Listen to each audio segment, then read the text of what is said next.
আলাইকুম, কি অবস্থা সবার? This is Tarin from just look. এই তো সকালবেলা ঘুম থেকে উঠে গরুর মাংস নামিয়ে ভিজিয়ে এখন সব মশলাপাতি দিয়ে নিয়েছি। যখন নোয়াখালী থেকে এসেছিলাম আম্মুর সাথে গরুর মাংস, মুরগি, এরপর মাছ সব দিয়ে দিয়েছিল। তাই ভাবতেছিলাম যে আজকে যেহেতু অনেক গরম পড়ছে, রান্না করতে ইচ্ছে করছে না, সেজন্য ভাবতেছিলাম যে আজকে শর্টকাটে বিরিয়ানি করে ফেলি। আর এই যে মশলাটা আমি একটা ফেসবুক পেজ থেকে এনেছি, খুবই ভালো, চাইলে আপনারাও আনাতে পারেন। আর এই যে আমি এখন সব মশলা দিয়ে মাংসটাকে ভালোভাবে মেখে নিব। মেখে আমি গ্যাসটা অন করে দিব। যে ভালোভাবে মেখে নিলাম, এখন আমি গ্যাসটা অন করে দিয়েছি। আমি এটাকে ভালোভাবে নেড়ে চেড়ে কষিয়ে নিব। আসলে যে গরম পড়ছে, কারোই আমার মনে হয় যে রান্না করে যাইতে ইচ্ছে করে না, কিন্তু কি করার, রান্না তো করতে হবে, রান্না করে তো খেতে হবে। আর এই তো এখানে আমরা আমি নাস্তা করে নিচ্ছিলাম। আর আমি মোটেও কিচেনে থাকতেছিলাম না, আমি রান্নাটা বসিয়ে আমি রুমে যাই শুয়ে থাকতেছিলাম। শুধু একটু পর পরে এসে দেখতেছিলাম যে কী অবস্থা। আর এই তো এখানে সিটিও দিয়ে দিয়েছে। প্রেশার কুকারে আসলে মাংস দিলে বেশিক্ষণ লাগে না। আর এই তো আজকে শিং মাছ কাটতে গিয়ে আমাকে কাটা ফুটায় দিছে, আমার আঙ্গুলটা ফুলে আছে। আর এই যে এখানে আমি এখন পোলাও করে নেব বিরিয়ানির জন্য।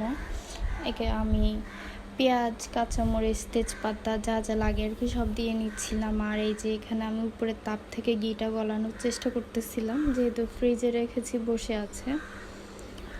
আর এই তো আমি এখন সব কিছু ভালোভাবে ভেজে নিব।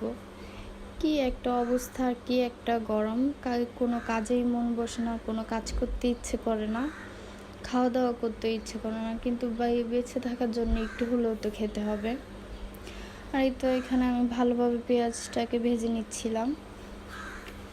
আর এই যে আমি মাংস রান্না করেছিলাম, এটাও খেতে অনেক মজা হয়েছিল।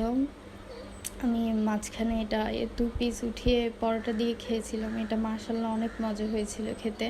এই তো এখন আমি যা যা লাগে পোলাও করতে সব দিয়ে নিচ্ছিলাম, দিয়ে ভালোভাবে নেড়ে নিচ্ছিলাম।